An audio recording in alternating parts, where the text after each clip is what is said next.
Hi everyone, welcome to Birthing at Home, a podcast. I'm Elsie, your host.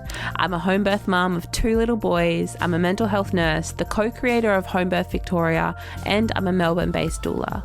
If you want to learn more about me, the podcast, or my work, check out www.birthingathome.apodcast. And before we begin today, I would like to acknowledge the Wurundjeri people who are the traditional custodians of the land I'm recording on in Naarm, Melbourne, Australia. I would also like to acknowledge that Aboriginal and Torres Strait Islander people have been birthing at home on country for tens of thousands of years prior to the British invasion and acknowledge that sovereignty has never been ceded. In episode 47, we hear Hannah's amazing story. Hannah is based in Canberra and today shares her hospital birth story and then home birth story. Honestly, after you hear of everything Hannah endured in both her pregnancies, you'll be amazed and inspired by her strength to listen to her body and baby and her mother's intuition to achieve such an incredible home birth. Enjoy. Welcome, Hannah, to Birthing at Home, a podcast. Thank you. Thanks for having me. Thank you for being here. Hannah, do you want to start off by telling us a little bit about who you are, where you're located, who's in your family, that kind of thing? Yeah, sure. So I am 29. I have a husband, Dane. We were married back in 2019, right before COVID hit and the bushfires hit. We got really lucky with our wedding date. And then we now have 2 beautiful kids in our family as well. So we've got Lucy, who's 3.5. She is a massive 3-nager. She's a handful, but she's gorgeous. And then we've got our baby Charlie, who is 5 months old. Yeah, amazing. And so Charlie was born at home. He was, yes. Yeah. Yeah. Mm-hmm. Amazing. So I guess to begin, I always love this, because especially when somebody's had a hospital birth and then found home birth. But pre-Lucy, what were your thoughts on home birth? What were your thoughts on birth at home? I honestly don't think it even crossed my mind. I think it wasn't until I was pregnant and doing the research into having, labor and birth and everything, that I was like, oh, that sounds interesting, but not for me. I wanted the backup of, I don't know, the medical system in case things went wrong, all the fear mongering that goes around. So, yeah, I was really lucky with Lucy. I got into the continuity program because I knew I wanted, as natural as possible and that kind of thing. But, yeah, home birth wasn't on my radar until after I had her, I think. And then I was like, yeah I could do home birth. Yeah. I don't know if we said, but so you're in Canberra. Yes. Is there, I guess reflecting now on having had Charlie, being with, in the broader home birth community, is there a home birth community in the ACT, Canberra? I mean, there's a little bit of one, I think. Yeah. There's a Facebook group that's not very active. Okay. And then my beautiful private midwife, Amanda, she has started organising catch-ups for all of her women. So that's been really nice, being able to speak to other women, because normally in mothers group situations, I'm very weird compared to other people. My story, people are really shocked when I say I've had a home birth. Whereas it was such a beautiful contrast when I caught up with the other women that have had home births. It was just so normal, and everyone was so encouraging and not oh my gosh, you're so brave, Yeah. That's the you get the most. And my response is always, I think women that birth in hospital are brave. I mean, every woman is brave no matter which way you go about it. But, I feel like the community is slowly growing. Yeah. Interesting. Mm. I'm not actually sure what the stats are about home births in the ACT. In the Northern Territory, I think it's 1 point something. And so the highest rates of home birth are in the Northern Territory. But ironically, I've not had anyone yet from the Northern Territory on the podcast. Yeah, so, right. That's so interesting. Yeah, fascinating. Okay, cool. So do you want to walk us a little bit through your journey with Lucy then? Yeah, sure. So I was pregnant during the kind of height of COVID in Canberra. Actually, we were pretty lucky. Canberra was a bit of a bubble for a while where we were like the only ones that didn't have it. So we got a bit lucky there. But anyway, it's all a bit of a blur what happened when. But Totally. I was working from home for pretty much my whole pregnancy thanks to COVID, which was the biggest blessing ever because it meant that I could just like go have a quick spew and then come back and keep working. Yeah. You know, like it was really comfortable. I could just wear trackies for my whole pregnancy. So that was really nice. Yeah, I was pretty sick for the first trimester. So yeah, it was really good to just be able to go to bed whenever I needed to. Yeah. And then I was, you know, doing as much research as I could. I was obsessed with, I am obsessed with Bea from Core and Floor Restore. And she, like her antenatal classes were amazing. So I felt really prepared leading up to Lucy's birth. So yeah, like I said, I was in the continuity program. Everything was really straightforward. I felt really prepared and really excited for what was coming. And then when labor came, so my waters broke and nothing happened.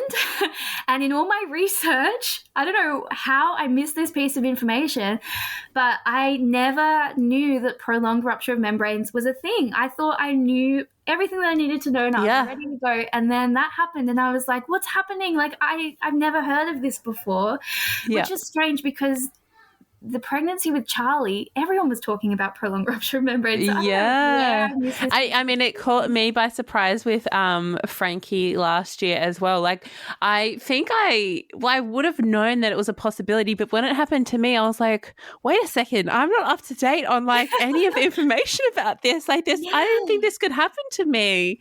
It's crazy. And so I relate. Like, thank you. Yeah, it's just that small thing that can start that cascade of intervention that I personally wasn't prepared for in that sense. So that happened and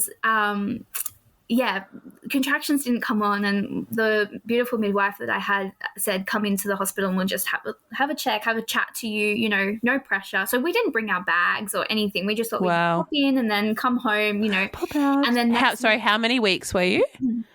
I was like bang on 40 weeks, I think. It was, maybe like. And so how did you, going back a tiny bit, how did you get into the continuity program? Is that something that you chose to be in or you were just like allocated into? So I was really lucky that my sister-in-law was studying midwifery and I worked with 2 student midwives as well. Oh, wow. So they were really great at kind of preparing me and saying, these are your options, this is what you can do. So I was really lucky that I knew continuity of care was a thing because I've spoken to women who didn't actually really know that they could have done that until it was too late. Because I don't know about other places in Australia, but in Canberra, the wait list is huge. Like it's really, really hard to get into. So I got really lucky that I got in. So when I saw the GP when I first felt pregnant, I said, this is what I want to do. So he sent the referral off straight away and I got chosen. So very blessed. And I should mention as well, one of my friends that I worked with that was a student midwife at the time, I asked her to be my student midwife for my birth. And so that was really beautiful because she was such a friend to me as well. So it was almost like having a doula with me, like just that extra love. She really cared for me. So that was really special. What do you, apart from mum life, what do you do for work? So I work for a university in administration. Oh, okay. That's how you know so many student midwives. Yeah. So many students end up working at the university. So yeah. Cool. So your waters break. Like, was it kind of like a trickle or like how dramatic was it or not dramatic? I was lying in bed and it was like 1 a.m. and I woke up and kind of just felt a little bit of water trickle and then I stood up and it was like, oh, and then I had to kind of put my hands there and kind of catch it as I walked into the bathroom. But it wasn't this huge like splash gush thing, but it was definitely not wetting myself. Like I knew it was different.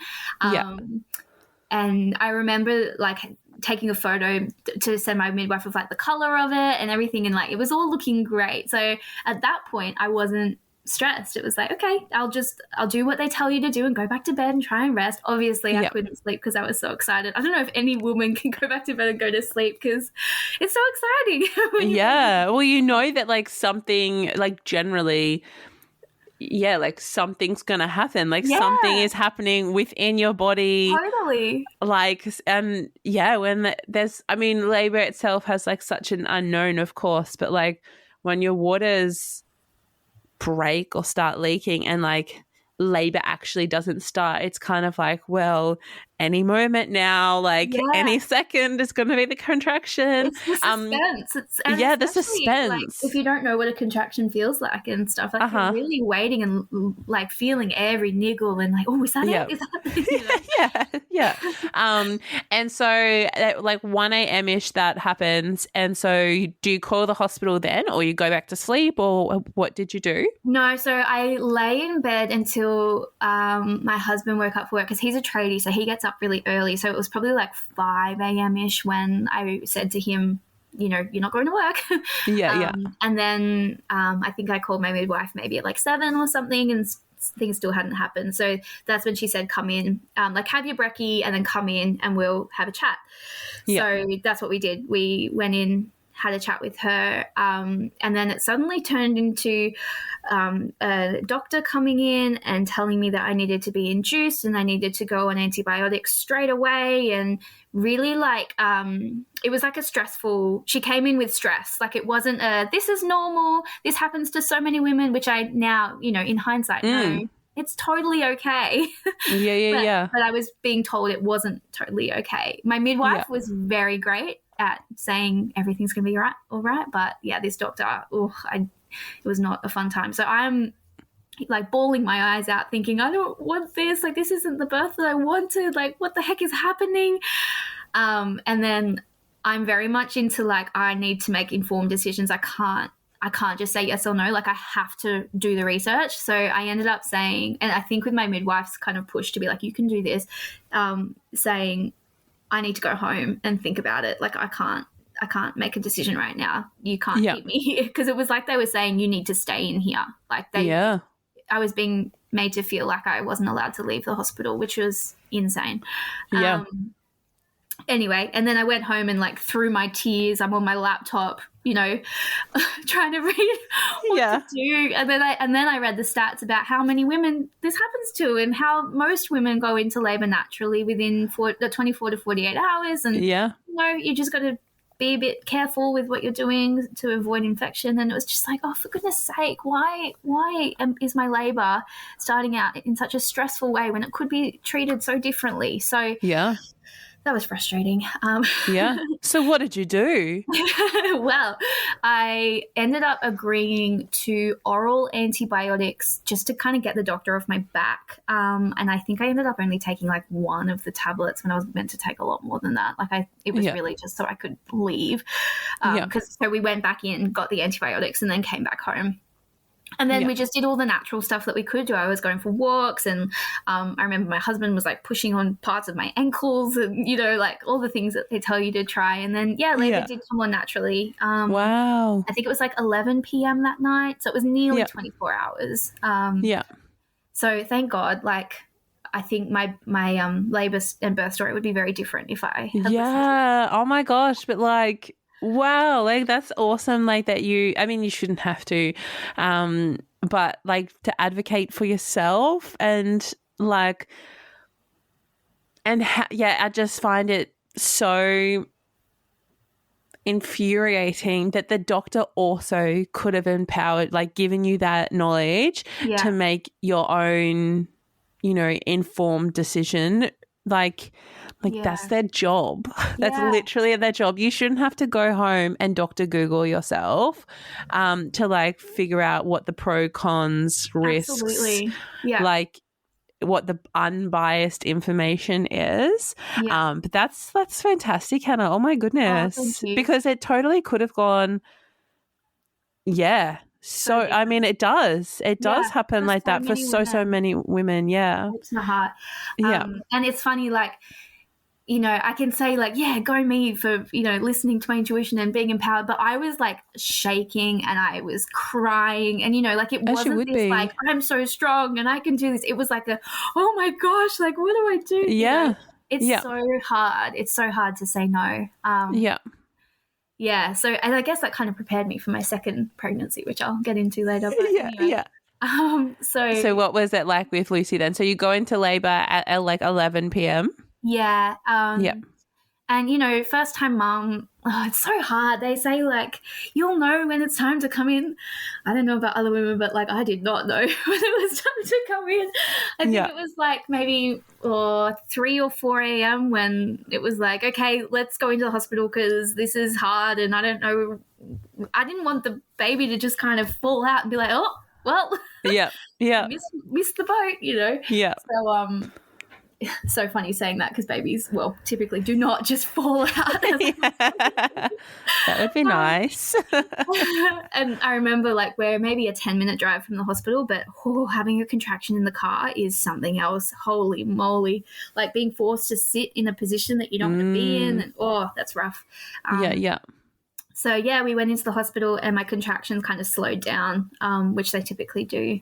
But my beautiful student midwife, who was my friend, was there and, yeah, she got the room set up and, labour was going well. Like it was really painful.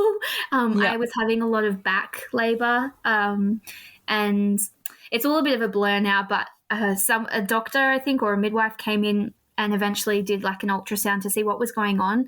And it turned out that my baby was posterior. So I was, having a lot of back labor and things were progressing very, very slowly, which was really hard. And I was so determined to have a natural birth. And I remember saying a few weeks beforehand, I had a little meeting with my husband and with my sister-in-law, who was also like my birth support person. She came as well, cool. which was awesome. And I said to them at the time, the only time I will ever agree to an epidural is if I'm told I'm going to be too tired to push. Yeah. So that was my rule. And then my labor just went for so long that I ended up being told I was going to be too tired to push, and I totally agreed. But before that had happened, I remember asking for an examination to see how dilated I was because I was just feeling really, confused about where I was at. Yeah. I remember I was at like 4 to 5 centimeters, and then I asked for another one about 4 hours later, and I was 5 to 6 centimeters, and that just broke me that I had been in labor for so long. And at that time, in my mind, it meant that I wasn't progressing. Yeah. But I now know with all of the research I've done that I could have gone to 10 centimeters an hour later. It doesn't actually mean a whole lot. But at that point in time, to me, it did mean That's how it felt. Yeah. And it broke me, definitely. Yeah. And that's when I think that's when I decided to have an epidural. I was so dehydrated through my labor as well. I couldn't stop vomiting. And frustratingly, no one offered me any kind of medication to stop me vomiting, which was now I think that's annoying. Yeah. So, they were trying to get an IV in me, and I was so dehydrated that they ended up having to get I think literally 4 different staff tried to get an IV in me. To get your vein. I was so bruised the next day from all the stabbing of needles. My gosh. It was awful. It was so awful. Oh, my goodness. Yeah, so I ended up having an epidural, and so I got an hour of sleep, which was incredible. I remember the second that I agreed to an epidural, I was so angry. Every contraction I felt after that, it was like, where is it? I'm done. Yeah. So, I got a bit of sleep, and then she was born at 8 p.m. So I think my epidural went in at about 2 p.m. because I remember it was Melbourne Cup Day. So really? My husband and my sister-in-law were sitting there watching the Melbourne Cup race while I'm having a nap. As you do. Yeah. And then I ended up having to push for nearly 3 hours. I think it was 2 hours and 40 minutes. Wow. And frustratingly, the doctor that came in when I was pushing was the same doctor that was trying to scare me into an induction. And so she walked in and I was like, no. But she ended up being so lovely. It was like a different person. It was really strange. And she ended up, well, in her words, she let me push for 2 hours and 40 minutes. And she said that most women would have gone in for a C-section by that point because it was so long. But she said that she could see that I was going to do it, so she let me push my baby That's out. so bizarre. Oh, my gosh, that's so problematic. Yeah. So, what the heck? But also, like, I mean, how frustrating that, initially she's been like this towards you and tried to, like, fearmonger you into doing what she would do, or like sort of relieves her fears, her anxieties. But now you're in a position where, like, I mean, it's very grim, but like in that, like, you've got an epidural on board, you're on the bed, you're in the position, you're in all of the optimal things for her. Yeah. So for her, it's like a pretty easy situation to, like, control or to have influence over, because, like, what, you can't just get up from the bed and be like, well, see you later, I don't agree with any of this. Literally, when you're in that point, you're very, very close to being powerless. And you're like exhausted, like emotionally, mentally, physically, like anyway. So you were allowed to push for that long, which to be fair is worth acknowledging that, in most hospital settings, in terms of being allowed, I think women would be blackmailed and fear-mongered to the point of accepting or being coerced into a C-section by then. So, how was your pushing and whatnot then? With, like, obviously that was slow if it was over that duration, but, like, what was your experience of pushing with an epidural on board? I was pretty lucky that I could still feel like I could have had the option to push on my knees. I had that much feeling that I could hold myself a bit. But because I was vomiting so much, I couldn't be in that position because I would just vomit, which was so frustrating because I wanted to be in that position, especially with a posterior birth. Yeah. Like, lying on your back is just the worst. And it's so frustrating that I wasn't empowered more to be able to move around. But anyway, I think they told me that I was doing great at pushing. So I don't know. Yeah. It's so hard. You don't really feel it. And I didn't know how much I didn't feel it until I had a home birth. This is what it feels like to be.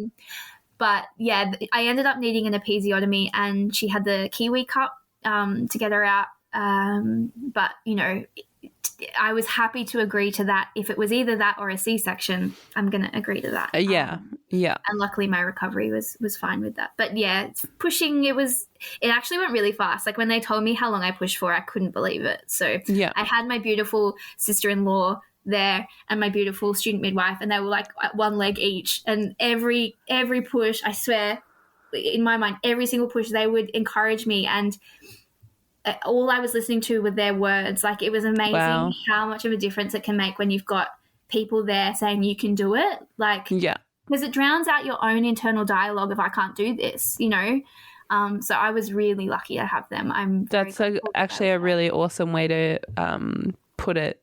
And I wonder sometimes, like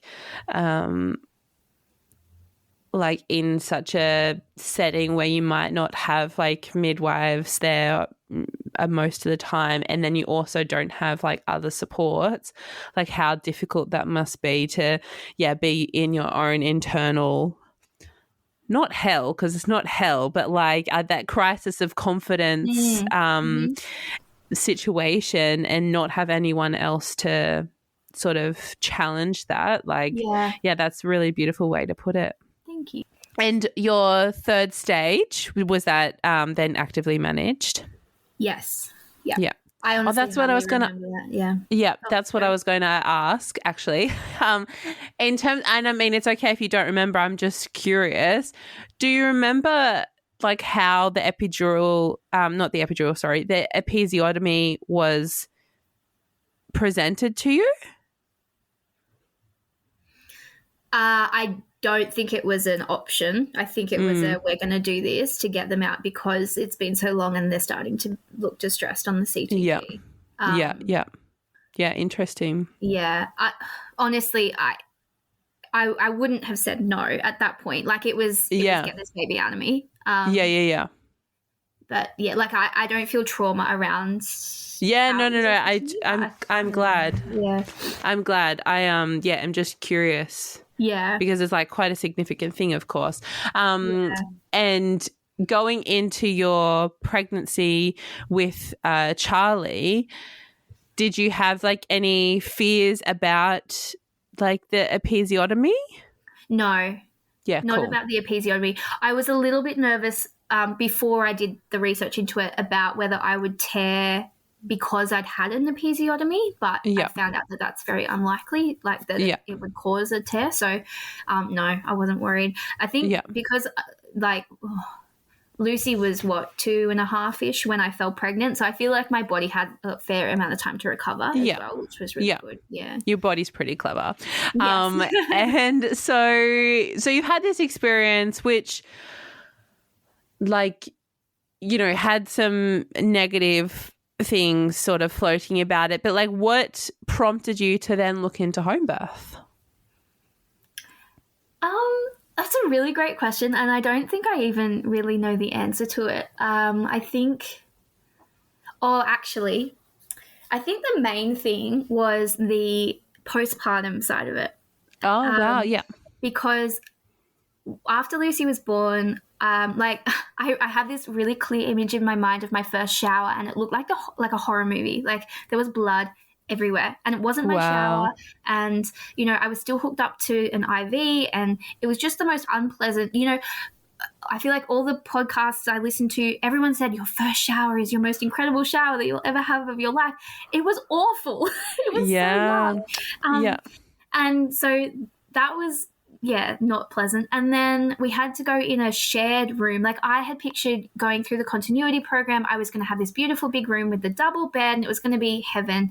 But because I agreed to an epidural, I ended up being not with the continuity program anymore in terms of your postpartum immediate care, I guess. Yeah. So I ended up being in a shared room with another couple, and I was being woken up by their baby crying, and my husband was sleeping on this tiny, tiny little bench seat thing. Like it was not big enough for him. It wouldn't have been big enough for me, and I'm tiny. And, you know, I was hooked up to a catheter, and it was just so unpleasant. It was just not. And I have a lot of food intolerances and stuff, so I couldn't even eat the food at the hospital. Like, it just sucked. I just wanted to go home. And, you know, the midwives were beautiful, and that side of it was great. Like, having their care was obviously awesome, especially for a first-time mum when you're like, what the hell am I doing? But, like, for example, they had cloth nappies that were like terry nappies that you would do up with a pin. I was like, are we in the 60s? I didn't know that I was going to have to deal with this. I want to go home to my disposable nappies. Yeah, because if I was in the continuity area, they have disposable nappies, but in the other area they didn't. So I just wasn't prepared for my postpartum in hospital that I had. So yeah, I was like, this sucks. I don't want to do this again. So I think that was a big part of, I want a home birth because I want my own bed. I want my own fridge. I want my own shower. I want my own towels, you know, like, yeah. And I think like, like get the sense that, you know, society's like appreciation of those small little comforts is sort of treated as like, well, I just don't think we have like appreciation for your own towel, your own shower, and like in those postpartum moments, hours, days, like it really does make a difference because you're the most vulnerable that you're ever going to be, really. 100%. That's when you need the comforts that make you feel like you. Absolutely.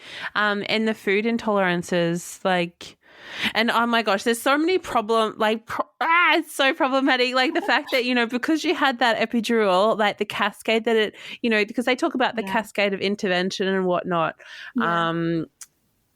But like, I think that, you know, the continuation of that cascade isn't actually spoken about in terms of the postpartum effects, like the catheter or like, you know, your first shower, you're probably still going to be hooked up to something, or you're most likely still going to have that catheter in, or that it kicks you out of, bumps you out of that continuity program, and now you're in, like, it gives me like shivers because like, oh, like if you knew that before, like, maybe you would still choose that path. But if they actually had like on a piece of paper, like, if you choose an epidural, these are all the things that are going to change about your plan. Like, anyway, I would choose home birth 100% after that.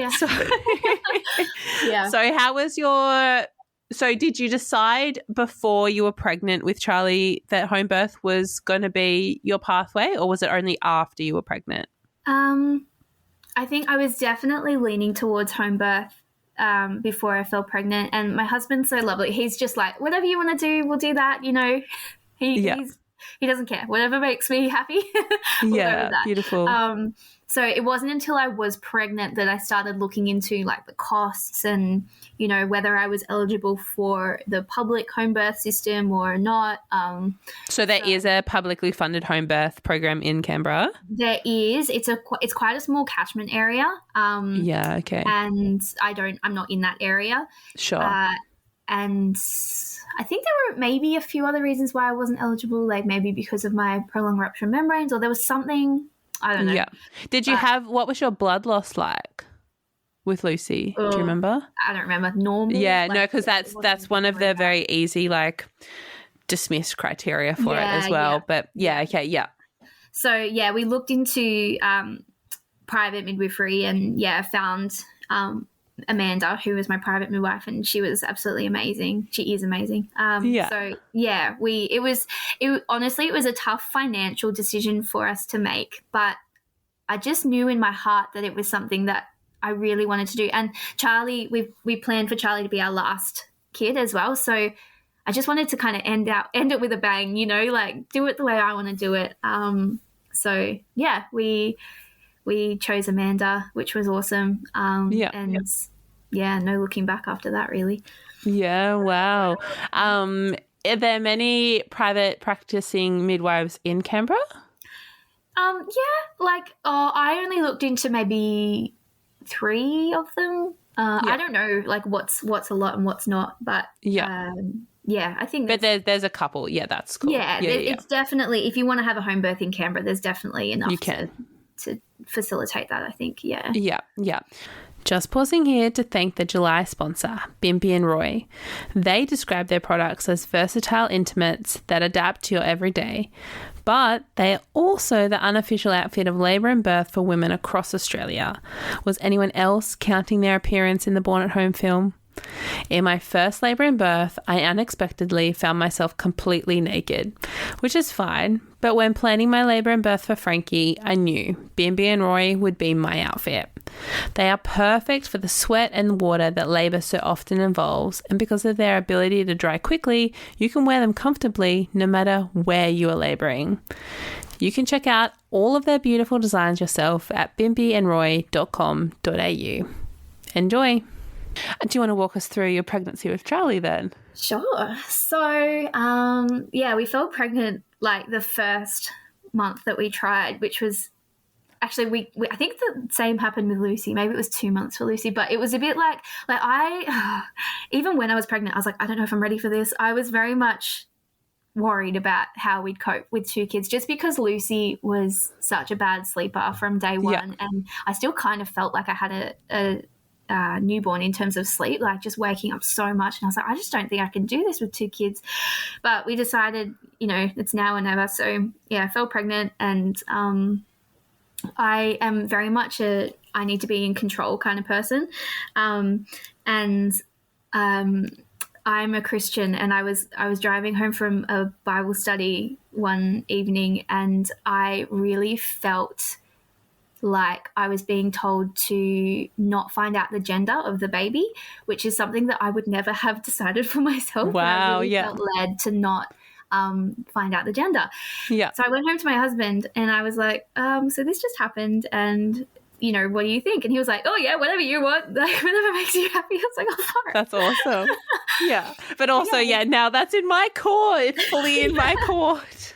Yeah, so we decided not to find out the gender, which was really a big deal for me in terms of letting go of all control. I felt like it was my way of like, trusting that things were going to be okay. And I really felt like I was being told that we were going to be looked after and that no matter what happened, we were going to be okay. So that was, at the time, it felt like a big blessing, but it was also a little bit scary because I was like, why do I need to be looked after? Like, what's going to happen? Yeah, right. Yep. And then that just kind of went in the back of my mind, and my pregnancy was great. You know, I was, you know, sick in the first trimester, but it was all going pretty smoothly. And, you know, we were really enjoying the home visits from the private midwife, Amanda. And I was so excited for Lucy to be at the birth. That was also another big factor for why I chose a home birth. I really thought it was such a beautiful way to introduce siblings to, you know, a baby. And she loved it. Like, I would prepare her with videos and, like, you know, all the really, like, nothing hectic, but, you know, the real sounds and the blood and the babies. Absolutely. And, you know, and she loved it. You know, people are so scared of exposing children to this, but it's so natural and normal and beautiful. It doesn't have to be, you know, just a grown-up thing. I think it's really lovely for her to, you know, see that. So, anyway. And then everything, was going along well. And then my midwife suggested that I have an appointment with the hospital at 30 weeks just to kind of have an administration appointment to book in case I needed a transfer. So I was like, sure. Like she said, it's up to you. You don't have to do it if you don't want to. And I was like, no, it's fine. Why not? Let's get me on the books just in case. So I went in for the appointment, and the midwife was really lovely and everything was going well. And then at the end, she was like, okay, we'll just have a quick listen to baby's heart. I was like, yeah, sure. Like, my midwife had been listening with the Doppler, you know, through the whole pregnancy. And then I lay on the bed and she put the Doppler on and it sounded really weird. And she was like, can you hear that too? And I was like, yeah, that's not how the baby's heart would like normally sounds. And then she was like, oh, the Doppler must be, you know, broken or whatever. Let me get another one. And then she put another one on, still sounded the same. And then she kind of looked a bit like, oh shit. And then she went and got her, like, I don't know, the supervisor, the midwife in charge, and she came and had a listen with the third Doppler, and it was still making that noise. And it was kind of, what did it sound like? Was it like fast or? It was slow? Normal, and then it would go at like half speed, and then it would go back to normal, and then half speed. It was like we were missing beats, like, wow, okay. It was really scary to hear, especially when it was so out of the blue, like. Yeah, you've just come in for an administrative, like, little hospital check. Wow. So it suddenly turned into, okay, you need to go over to, what's it called, birth suite, I think. I don't know. It's with the more medicalized side of it. And, you know, you need to go and be seen there. So I was like, what the heck is happening? And I called Amanda or texted Amanda and said, this is what's happening. And she was like, I'm coming, like, stay, I'll be with you. Because Dane, my husband, was at work. Oh, actually, no, he might have had a day with our daughter. But anyway, for whatever reason, it was better that he didn't come. So she came and stayed the whole day with me, which was so, so lovely. So I ended up having to wait for nearly 3 hours to be seen, which was so stressful because I'm thinking, is their heart going to stop? Like, I just didn't know, you know, and you always think the worst. Well, I do anyway. And so we finally went in and I got hooked up to a CTG and was sounding normal, like nothing seemed wrong. And I was there for so long, like it was, I want to say it was hours. It felt like a really long time. And also I hadn't eaten. And when you're pregnant and starving, it's just the worst feeling. It's right. It's so different to normal hunger. And like I said, with all my food intolerances, it's hard for me to eat at the hospital. But my midwife ended up being able to find me I think it was like a cookie or something that I could eat, so that was really good. Oh my gosh. And then I was kind of getting really irritated and I just wanted to go home. Like, it just seemed like everything was fine. And then a doctor came in and she was like, we're just going to do an ultrasound on the baby just to make sure, like, we'll have a look at the heart just to see what's going on, because the CTG is looking okay, but sometimes it's hard to pick up things or whatever. So she put the ultrasound on, and my mind was thinking, I'm over it. The baby's fine. I want to go home. And then as soon as I saw the heart, I saw visually that something was wrong, because you could see, like, the valve would kind of beat normally and then it would stop, and then it would beat normally and then it would stop. And so I just, like, wanted to cry. Like, it was really scary. And you could see the actual, like, trace. It would kind of look like a normal trace, and then it would flatline. Normal trace, flatline. Wow. So she was then like, okay, we need to urgently get you into FMU, which is the fetal medicine unit, which is at a different hospital. Oh, wow. Oh, my gosh. And so, by this time it's like 6 o'clock at night. And so obviously I couldn't, do much else then. So then we had to wait for an appointment there, and that was the longest wait of my life, because I'm thinking my baby's going to die. Like, their heart's going to stop. That's what I was thinking, because I had no answers. I had no idea what was wrong. Yeah. Really awful. And then we got in with FMU, like, at the end of that week, I think. So it was probably, like, at least 3 days before. Oh, my gosh. Again. Yeah. So you had to wait that whole time. Yeah. And I remember just going into work and just, like, I couldn't concentrate on anything. It was like I literally didn't think about anything else for 3 days. Were you still like having movements and whatnot of Charlie? Yeah, I was. Yeah. So I definitely had that reassurance. Like, yeah. Oh my gosh, that would have been so stressful. Yeah, it was awful, especially just because it was so out of the blue. Like, I just feel like in my mind, if something is wrong, you pick it up at the 20-week scan where they check for all the things that are wrong. Yeah. Obviously, that's not reality, but yeah. Wow. And so, we had the FMU appointment, and again, like, seeing it visually was just so confronting to see the valve not, like, doing what it was meant to do, and the kind of flatlining of the heart rate.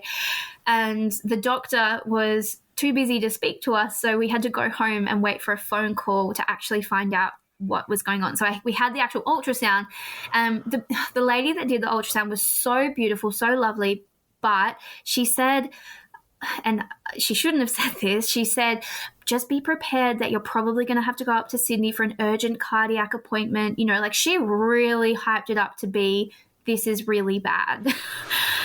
Oh my God. Yeah. So, like, it was just the most awful thing. So poor Amanda is constantly getting phone calls from me, bawling my eyes out. She was so great. But, yeah, so we went home, and that was the longest wait of my life, waiting for the doctor to call. We were told they'd call around 6, I think, and they didn't call till about 7:30. So I was thinking I'm going to go to bed not knowing. Like, I just thought they were going to call the next day or whatever. But they did call. Yeah. And she was lovely, and she said that she thinks that it's something called premature atrial contractions, and it can often appear in the 3rd trimester if it's going to happen. And it's usually resolved on its own. So it's not life-threatening, and it will probably just go away. Wow. And so it was oh my gosh, like, the biggest relief. I've never cried so many happy tears in my life. So that was amazing. And so we needed frequent monitoring, because it was still like, we think it's this, but it could always, that makes sense, something else or whatever. So my midwife had to come every week and listen with a Doppler. And I don't really know what we were listening for. I guess that it wasn't getting worse. So, we'd just hear what we were hearing, where it would kind of sound normal, and then it would go to like a half speed kind of sound, and then it would go back to normal. And then I would also get ultrasounds at FMU every 2 weeks, I think it was. And so I was getting, a lot of treatment that I wasn't expecting. I kind of wanted to just disappear into the distance towards the end of my pregnancy, and I couldn't. I had to get scans and stuff, and it was what it was, and I was happy to agree to that to make sure that they were okay. And then finally, my midwife was listening and we couldn't hear the strange heartbeat, and then we got an ultrasound, and it looked great. So we said, because often when we had the ultrasound, we would just kind of leave without speaking to a doctor. So I'd have to wait for the report and read the report.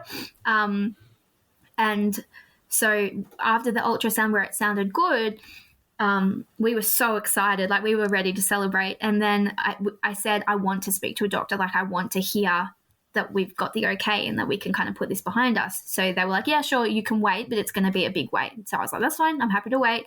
Because we realized by then that, you know, if you're going to go to a hospital for a quick appointment, find the parking spot that has the longest time frame, because it's never quick. Yeah, totally. So we waited for the doctor for ages, and then we finally went in, and she says, okay, so the reason I wanted to see you today, and I'm like, hang on, I actually wanted to see I wanted to see you. Okay. And she said, it's because we're a bit concerned. And I was like, oh, far out. Like, what now? And I didn't know, but they were taking measurements of baby's growth every ultrasound. I don't know how I didn't. Maybe I knew they were doing it, but it just didn't really go on my radar. Like, I would have seen them doing it. But anyway, I just didn't bother me that they were doing it. No. Yeah, you can see what's coming, right? And they say, your baby is very small. We're very concerned about their growth. They are what we call SGA. So, oh my gosh, I'm having a mental blank what that stands for. Small growth. Oh, SGA. I've researched it to. Yeah, no, I'll hang on. Small. I'm not gonna, small gestational age. Thank you very much. Yeah. Yeah. I was going to say intrauterine growth restriction, but yeah, small gestational age. Yeah. And then she listed all of these horrific things that could be causing it. Like, it was like a list of like 20 things. She'd literally written it all down. And it was like the worst things that you could think of that she was telling me that my baby probably has because they're small. And my walls went up. I just felt rage. I felt like she was wrong. I felt like, it's going to make me upset talking about it because it was so disgusting the way that she handled it. And I felt within my spirit that this is not right. Like, block it. Don't take what you're saying because this is just wrong. And so she said she highly encouraged me to have an amniocentesis. And I said, why? And she said, so that we can figure out, what's causing this. And I said, why can't we just wait until the baby is born? Why do I have to know now? And she said, well, because people choose to terminate at this point. And keep in mind, I'm like, how pregnant was I then? 35 weeks pregnant? Sorry, what? What? So my gosh, what the heck? Yeah. So that people literally give birth at that gestation. Yeah. So to tell me that my baby is so sick that I should think about terminating their life at 35 weeks pregnant because they're small, makes me so angry and upset talking about it. I'm still not over it. What the heck? I guess, like, in the context of your birth plan is still to birth at home, through this,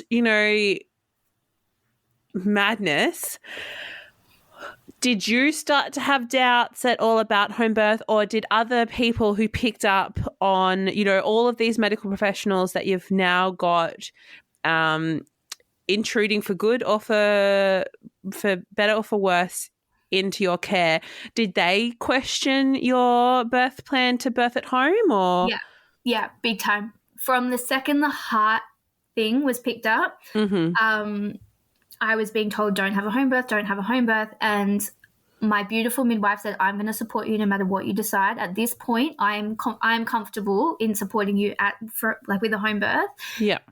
But ultimately it was, my decision. But I I didn't question my home birth decision Yeah. at that point. I guess when you have this sort of insight into the crap, that you start to think, well, of course I'm having a flipping home birth now. Like, away from me. That's what it was. It was get the hell away from me. Stop looking for things that were wrong. That's what my husband kept saying. He was like, they're looking for problems. Like, and he doesn't do all the research into birth that I do. Like even he could see this isn't okay. The way that they're, anyway. Whoa. I should ask this after, but have you thought about making a complaint to I've hospital system, had a few whatever? People suggest that to me, and I think yes, part of me wants to. Part of me terribly thinks I can't be bothered. I've got 2 kids and I've got enough on my plate. But honestly, like if it would change someone else's experience, then it would be worth it. So I do want to. I don't really know like how to. I'm sure my midwife would help me. Like she'd probably be able to help you. I know that she would be able to help you like write a letter and figure out who to send it to. But obviously, not something that you have to do right now, but like to have it in your mind to later, like that still counts. But that's totally unacceptable. That's it was gross. It was awful. Disgusting. So how many weeks? So that's 36 I think I was like 35 weeks at that point. 35, And so towards the end of that appointment, when I was like she kind of wanted to keep talking to me, and I was like, we're done. But then I was like, by the way, we're actually here about the baby's heart. Can we talk about that? Like, can you tell me, are we good? Like, yeah. And she was like, it's looking really good, but we want you to have a CTG just to confirm, like just to be sure that the heart's all good. And I was a bit like, okay, sure. And then so went home, spoke to the midwife, because I'm a bit wary of CTGs at the best of times. As everyone should. Yes. But I was like, I felt like this was too important to miss, like I really wanted to make sure the heart was okay, especially going into home birth. I wanted to know that my baby was safe, So of course. So I agreed to the CTG, and that was booked for like very soon after, like a couple of days after, I think. And the morning of the CTG, I woke up and felt I shouldn't go. I just felt, don't go to this appointment. And I stupidly didn't listen to that. I should have listened to that intuition, and I didn't. And I'm so frustrated that I went to this CTG appointment. So we went to the hospital, found the car park that had the biggest parking time that you could find, because we knew every appointment ends up being so much longer than you expect it will be. It was meant to be a 20-minute CTG. It turned into nearly 3 hours. This is going to make me a bit upset talking about this too. It was just one thing after another at this point. And they just kind of said, we'll be back in 20 minutes, and then never came back. And then like a midwife came in, because we buzzed the thing, because I was so uncomfortable, because I didn't know if I was allowed to move, and I was sitting in a really awkward position, and I just wanted to know if I could move. Like, why am I still here? And so we called someone in, and I was like, what's taking so long? And can I like sit up? And she was like, yeah, sit up, it's fine. And she was like, there's just, what do they call it? Decelerations of the heart. It was a specific type of deceleration. I can't remember the word now. But she just kind of said it's blah, blah, blah, blah, blah, and then walked out. And I was like, huh? What? So I got on my phone and I Googled the word that she said before I forgot it. And then I felt like I shouldn't look into it. Like, don't read into something, because you get into this spiral of like, I just didn't want to freak myself out or read about things that weren't actually happening. So I decided to put my phone away and just wait. So I waited, and eventually a doctor came in, and he was like, it was a woman actually. She was like, we're very concerned because there's these decelerations of the heart, and we wouldn't normally be seeing this unless you were in labor, and you're not in labor. So we need to call, so I'm going to get like the head doctor to come and speak to you. So then we had to wait for like the head of the obstetrics guy to come and speak to me.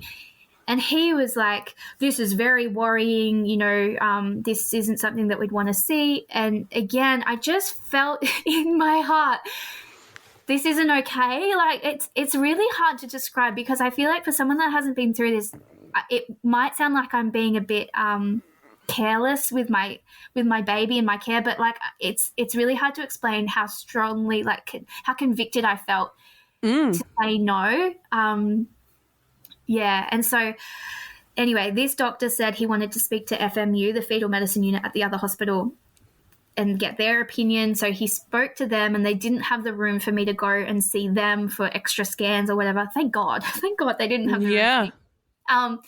And he said, okay, so we want you to come back tomorrow, first thing tomorrow, for another CTG and then possible delivery. And I'm 35 weeks pregnant, and I'm like, what? What do you mean possible delivery? And he's like we might need to get the baby out tomorrow. And I was like, what? Like a C-section? And he was like, yeah. And I was like, what about induction? And he was like, oh, we could try induction. And then I'm thinking, if my baby is so sick and so distressed, why are you saying an induction is okay? Because that's going to put extra stress on them. So immediately my brain's like, this doesn't make sense. And then he wanted to keep me in for a couple more hours on the CTG. And I was like, why? You've gotten 3 hours worth. What are a couple more hours going to tell you? And he couldn't really answer me. And I just got the shits. And I was like, get me out of here. And this room is so small. It felt like, those movies where like someone's in like an insane asylum and it's like this tiny room with like the white walls. That's what I felt like I was in.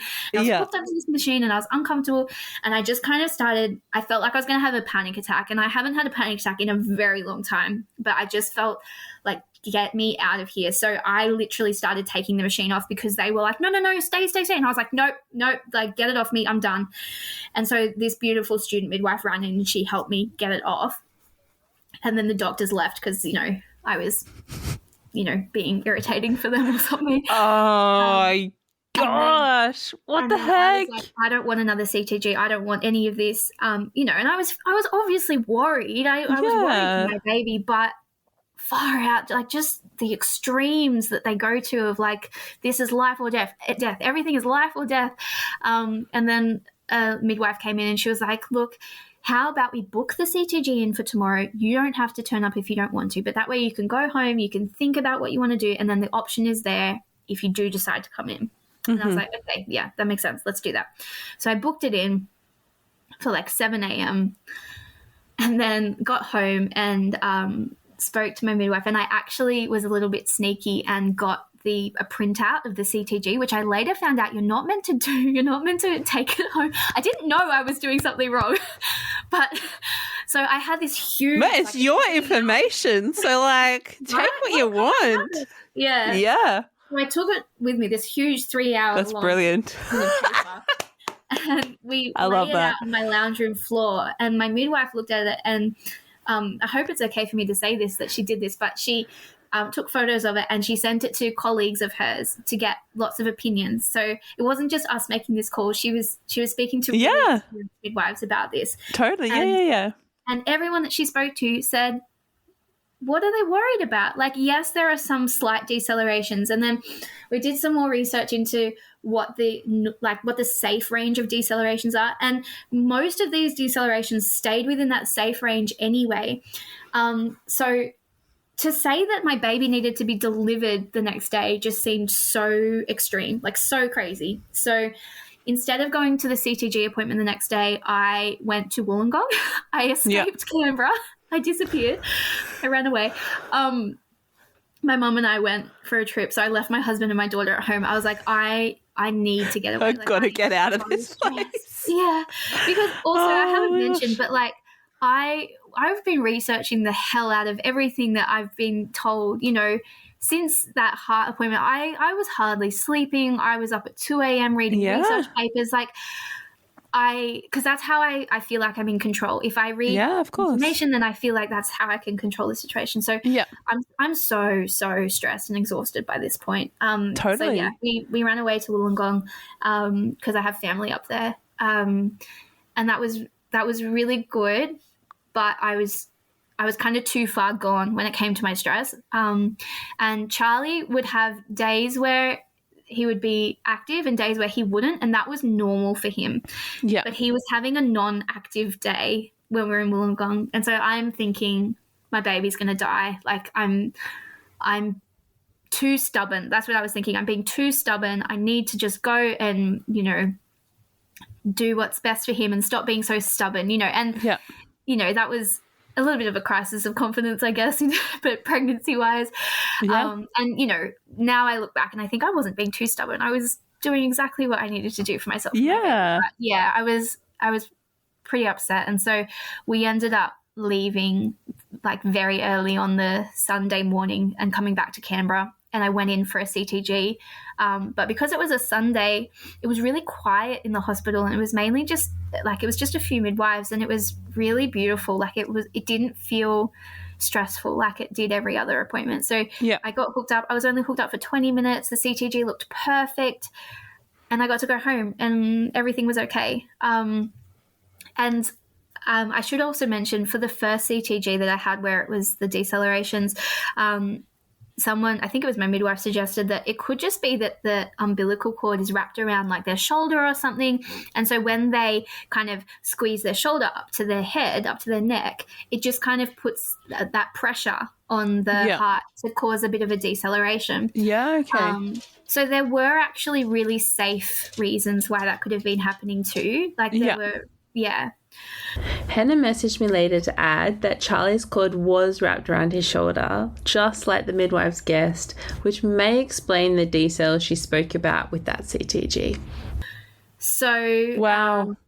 Holy moly. So it was a lot. And so from that point, I agreed to keep having scans at FMU for their growth, because I obviously wanted to make sure my baby was okay, but I agreed knowing that I'd be saying no to intervention a lot. Yeah. And their main concern was the femur length. It got to the point where it was less than 1% centile. Wow. Yeah. So it was small. It was a very small femur length. But in all my research, I was discovering that these measurements, especially femur length measurements, are so inaccurate this far along in pregnancy. Yeah. And I started playing around at home with the growth charts. You can find an online version and put in all of the percentages of the measurements and see what it comes up with. Yeah. Because I was taking photos of their measurements on the screen so that I could go home and do this myself. They didn't know I was doing this. Yeah. But my due date was a bit iffy to begin with, because I had a really weird period before I fell pregnant. It went for a lot longer than normal. Yeah. So I was really unsure about my due date to begin with. But, you know, naive me is thinking, it doesn't matter. It's just, you know, a due period. It doesn't matter when my due date is. But when it comes to scans like this, your due date makes a huge difference, because that's what they go off for everything. And so I started playing around with this online calculator thing. And if my due date was off by I think it was 3 days, it brought that femur length from less than 1% up to 25%, the centile. Wow. And if it was at 25%, no one would be saying anything. So it could just be that my due date was wrong, you know. Totally wrong. So I was really finding a lot of reassurance in that, you know, nothing is absolute, especially this late on in pregnancy. So, and I kept getting phone calls from the hospital being you know, we really think you shouldn't be having a home birth. You are our case study that we've been discussing this morning. We want you to do this and this and this. And I was stop calling me. And I ended up literally for the last maybe 3 weeks of my pregnancy not answering any phone calls of numbers that I didn't know, because I thought it was going to be the hospital harassing me. And whoa, oh my goodness. Yeah, and they were checking in the scans, they were checking the health of the placenta, the blood flow. And that was all looking absolutely perfectly normal, but they kept wanting me to come in for more scans for the placenta, because it was like they were almost hoping that it would start to fail, because then there'd be a reason for this, you know? So then I had to start being really mindful about how many scans I'm getting, how often I'm getting them, and I ended up declining one that was specifically for the placenta, because I just felt like I have enough information now to know that my baby is healthy. Maybe my baby's small. I'm small. My husband's not huge. You know, Lucy was small. Like, we just might have small babies. Yeah. And if there is something wrong with them, I'm going to love them and deal with it once they're born. I don't need to know right now. You know, I'm just going to keep growing them, and, you know, we'll deal with it when the time comes. And my midwife was still saying, I'm going to support you with a home birth if that's what you choose. And so that is what I chose. Wow. I think a big part of it was I really didn't want Lucy to miss out, because at that point we'd really prepped her for, this is where the baby's going to be born. You're going to be there, you know. And it would have been a huge shock and kind of scary for mummy to just disappear to hospital. You know, that would have been a big impact for her, you know, start to being a big sister. So So I said no to the hospital for that extra scan. And then how did my labor start? And then that's right. And then I went into labor at 39 weeks pregnant. At 39, yeah. 39, yeah. Wow. And, well, who knows? 39 according to that due date. Yeah, meh. You know? Yeah. At some point. Yeah, exactly. So I was lying in bed, and I'd been getting Braxton Hicks a fair bit this pregnancy. And I was lying in bed, and then initially was like, oh, this is at like 1 a.m. I'm like, oh, Braxton Hicks, you know, it woke me up. And then Lucy was in our bed with us, and I was starting to really have to like breathe through them. And I was like, oh, okay, this is serious. And then it was getting to the point where I was like being too loud, and I was worried I was going to wake them up just with my breathing. Yeah. So I ended up getting up at about 4 a.m., I think it was. And like I said, Dane gets up for work really early, so he was up at like 5, and he was in the shower, and I ran into the bathroom, and I was like, you're not going to work. I was so excited. And I was just so excited that I got there without intervention. Like, you're about to have your home birth. Yeah, that alone just felt like such a huge achievement. Yeah. So my waters didn't break this time like they did last time, which was kind of strange, I guess, doing it. But my contractions ramped up pretty fast. I remember Dane made me scrambled eggs on toast at like 6 in the morning, and I ate it, and it was great. And then I threw up like half an hour later, and I was really, really nervous about throwing up heaps with a home birth because I was so dehydrated last time. But my beautiful midwife said, I've got medication for you. She came and gave me ondansetron, and I took one and didn't throw up again. So it was such a difference, like being able to keep my fluids down. And I was drinking like electrolyte drinks, and I just felt so much stronger in myself. Yeah, absolutely. So my mum came to look after Lucy. So she was just kind of hanging around. Lucy was allowed to be as involved as she wanted to be. And Lucy loves my mum more than anyone else in the world, I think. So that's beautiful. That was really nice. And so she came at about 7, I think, and then Amanda came a little bit after that, 7:30 or something. But man, my contractions ramped up fast this time. Like, I feel like with my first labor, it was slow from the get-go, whereas this, it was like, we're in labor. And I had the birth sling. Cool. Yeah. Oh, that was awesome. That was so good. What kind of positions did you do in it? Were you leaning like back, or like how did you use it? 2 different positions. My main one was I was sitting on the exercise ball, and then I had the sling kind of around my back, and there's like handle ones that you hold onto as well. So I was kind of leaning back in the exercise ball, holding onto that. But I also had a lot of time where I was on my knees, just kind of hanging in it, facing the door. So like it was around my – no, hang on. If I was facing the door, it would have been around my belly, like around my boobs, I guess. Holding on.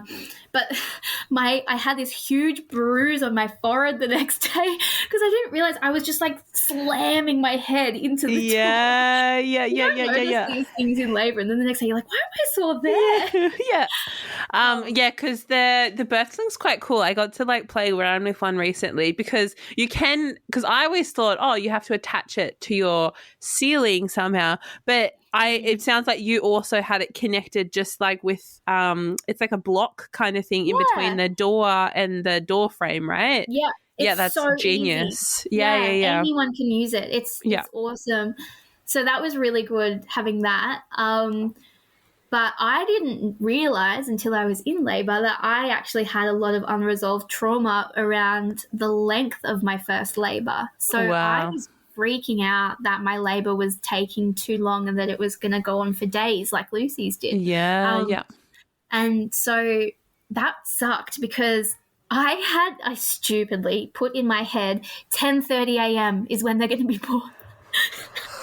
My contractions didn't actually ramp up until about 7 a.m. So that's not a lot of time. 10:30. Yeah. And so 10:30 passed and I was so mad. What the heck? Oh my goodness. By now. So that was really dumb of me. Yeah. Don't give yourself a specific time because that's just silly. Yeah. Well, it's kind of like the due dates, right? Like it's better to not focus on like a particular date and definitely not a great idea to specify a time either. Like that is setting yourself up for failure. Literally, after every contraction, I would look at my watch and be like, oh, it's 10:27. Only 15 more minutes. So ridiculous. Gonna have like a 60-second pushing stage. They'll drop out like they'll drop out. Yeah, the stalk will bring it along. Oh my goodness. Yeah, and so and then I had kind of two crisis of confidence moments. Like I had a moment at about 10:30 where I was like, they're meant to be born right now. And I was like, I can't do this. Like these contractions are insane. Like. Yeah, the contractions were a lot more intense than I remember the first time around, which is strange considering I had posterior labor last time. So you'd think it was different because this baby wasn't posterior. It was just a different kind of contraction I was feeling, I guess. Yeah, sure. It was intense. It was full on. Yeah. And then it was amazing. My body really slowed down after that point. My contractions weren't as close together. They were still intense, but not as intense. And it was like, my body just knew that's what I needed. It was amazing. I wonder if the baby was like rotating during that time or something, but because I was really thinking I was getting close to the pushing phase and then it just dialed back, but I wasn't complaining. Like I really needed that time to just like chill. So that took about an hour and a half where I was sitting on the exercise ball with the birth sling, just like in my own head, just kind of, chilling out. But I was feeling really angry at myself I had so much negative self-talk, which I really didn't think I would have, but it was definitely around the length of labor, which is such a shame. I just didn't know that I had that fear until I was in it, I guess. Yeah. And then contractions started to ramp up again, and I was starting to really struggle again. And then I said, prior to being in labor, I don't want an exam to tell me how dilated I am because based on my last labor where it really broke me, that's what killed me. So I was like, I don't want that. But then this labor, again, it was like, I need to know I'm progressing. That's what I really struggled with. It's like you have no idea if you're like, obviously you are progressing, but you don't have this like very clear sign of like your baby has now moved to this position or whatever. So, I ended up asking my midwife to check how dilated I was, and she said later that was the first time she's ever done that for a home birth, which I thought was very interesting. Yeah, wow. But it's what I needed, and I don't regret it because she said, I don't feel any cervix. I think you're 10 centimeters. And I was like, oh, thank God. And then literally next contraction, I was pushing like it was insane. Yeah. So I was at the end of our bed, and we have a gas lift bed, so there's like straps at the end of the bed that you can use to lift the gas lift. And I didn't plan this at the time, but I ended up using these straps to like pull on, like to help. Wow. With pushing. And then I ended up kind of going a bit higher up on the bed, and I was holding onto the sheets, and then my husband was holding onto my wrists, and kind of he was pulling me towards him and I was pulling back, like that push pull. Yeah, like tug of war. Yeah. And then my midwife would push on my back. That really helped. That pressure on my back really helped. So like every contraction I'd be like, push on my back. And I'll never forget how hard a baby's head feels like coming through the birth canal. Holy moly, you don't feel that when you have an epidural. Oh my goodness. Like when I like stroke his head now, I'm like, oh yep, that was so hard. Like I still think about it all the time. Memories. Yeah. I mean, in the same, like, you know, realm, like also pretty incredible that your body can birth like a head, you know, and like when you see the way that a baby's head can shape itself to like fit as well, like it's just incredible. Whoa. Yeah. Amazing. So I pushed for about 20 minutes, I think it was. So a lot better than my nearly 3 hours. Yeah. And I was so excited when I got to the pushing phase, like all crisis of confidence left. And I was like, hell yeah, we're on, like, let's do this. Like I was so, yep, we're there, you know? Yeah. I got my confidence back then. And and it was, you know, as intense as pushing a baby out is, it was fun because it was like my daughter was lying on the floor watching, going, I can see their head. And, you know, at this point we didn't know whether it was a boy or a girl. So I think she was convinced Charlie was a girl. She really wanted a sister. So she's like, I can see her head. And my mum was right there. And I was a bit worried that I would feel a bit self-conscious being so, you know, naked and stuff in front of my mum. But I didn't care. You know, you're not really thinking about it at that point. Yeah.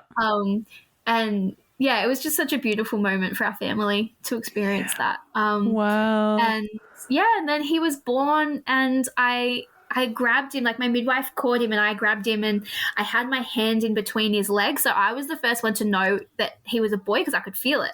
Yeah. But I was worried that if I said he was a boy, my daughter would be upset and I didn't want to ruin this beautiful moment.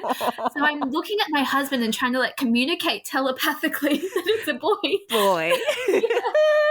It didn't work. I ended up having to say it was a boy, but she didn't care. She was so excited just to have a baby, like a baby in the room. Like it was so big. I think she said like, oh, I wanted a sister. And then that was it. Like that was the last time she mentioned sister. So I was so relieved at her reaction. And when he came out, he was so chilled out. Like he didn't really cry. And so I was like, oh my gosh, like, is he okay? What's wrong? You know? And my midwife was like, oh no, he's just a bit stunned. He's okay. Just like blow into his face and that will help him breathe. Like Yeah. And then so he did let out like a little bit of a cry, but he was just so like chill. And that's just him. Like literally even now, that's him. He's just so chill. Yeah. But it was so lovely just to see that he wasn't traumatized by that experience of birth. Like he was like, yep, I'm here and everything's okay, you know. And it was such a really nice thing to experience that, you know. And obviously crying babies when they're born is not a bad thing, but I don't know, I just felt really reassured that he was okay. Yeah. That was really nice. Yeah. Wow. I mean, Hannah, your story could be so different. Yeah. It really could. And so just to clarify, so you birthed like on land? Yes. Yep. Yeah. I tried the water when I was in labour with Lucy and I hated it. Yeah, sure. Yeah. I don't hear people say that very often, but like my contractions were so much more intense in the water and I was like, I'm not even going to bother because with a birth pool at home, it's a whole thing. And I was like, nah, that's fine. Yeah. Yeah. Wow. Like I just cannot like, I mean, and the fact that you still felt confidence in yourself and your body and Charlie to birth at home as well. And like with all of that negative talk and self-doubt, like, you know, that doubt placed upon you and your body and your baby. And I mean, there were so many opportunities for that to go so differently. That's just like incredible. And so how big or small was Charlie? So he was so much bigger than they expected, which I knew he would be. He was 3.20 kilos. Gosh. Absolutely ridiculous. So he was actually bigger than my daughter was. And what the heck? His legs are beautiful and perfect. They're in proportion with the rest of his body. There is absolutely nothing wrong with him. He's perfect. My goodness. And I just knew he would be. And, you know, and I was so grateful I know not everyone has this belief, but I was so grateful at the beginning of my pregnancy to feel that I was going to be looked after no matter what, like, you know, when I was coming home from that Bible study. And that really helped because it gave me that extra confidence that I needed, I think. And he's great. And so in terms of like cardiac stuff, have you had to do any like follow up about that or? Not really. Like my midwife, because I had her looking after me for the first 6 weeks after he was born, she would listen with the stethoscope. Yeah. You know, I think she would listen for a little bit longer than the average baby just to make sure. Yeah. But other than that, no. And I kind of find that a bit strange that the doctors were so concerned that they wanted to bring him into the world. But now that he is in the world, they just kind of wash their hands of me and they don't actually want to follow up and actually make sure that he's okay. Like, that's just strange, I think. It's probably because it's like a different department and the other department is like, nah, that's true. She's all right. Yeah, like it probably, and to, like, it's just, oh my gosh, it's like a whole other conversation, but it's like, I'm so infuriated for you. And I'm just so like in awe of you and like just so incredible. I really hope that it encourages other women to do their own research and to follow, like, that mum intuition that we have is real. Like, it's so real. And I completely understand the fear around the health of your baby. But if you feel like something is not okay, even if you aren't confident to say no, just say, let's wait. Like, let's just go home and think and research and then we'll decide, you know. It's so rare for babies to actually have to be born then and there. And if that is the case, then I think you'll know in your mother's intuition that that is the right thing to do. But, man, I feel for women. Like, I just know I'm so grateful that I'm as stubborn as I am and that I'm as into reading research as I am because it could have totally ended differently. And, I'm so happy for my baby that it didn't. Yeah. And just quickly, I think it's important to reflect back on how was your first shower? So good. It was so good. It was so long and my midwife came and dried my legs for me. She was so great. Like and it wasn't a horror show. There was so much less blood. Really. It was great. That's food so was great. good. My bed was great. Everything was wonderful. That's beautiful. And Jane didn't have to sleep on some weird little pretend bed couch situation. That's awesome. We all got to snuggle up as a family in bed the very first night. It was so special. Yeah. That's so beautiful. Thank you so much for sharing such a valuable, I mean, they're all valuable, but like especially, you know, an example of, what you've given is so important to have out there in the world so other women can hear just how it happens and how easily, it can happen. So thank you so much. Do you have anything else that you'd like to touch on before we finish or anything that we missed? I don't think so. I guess there's a lot of fear around what's going to happen in the future of home birth at the moment. So I just really encourage people to stay aware and stay active and, you know, fight for what you believe in because it's so important, not just for us as mums, but for our babies. The way that they enter the world is huge and, you know, we want the best for everyone. So, just staying aware of what's going on.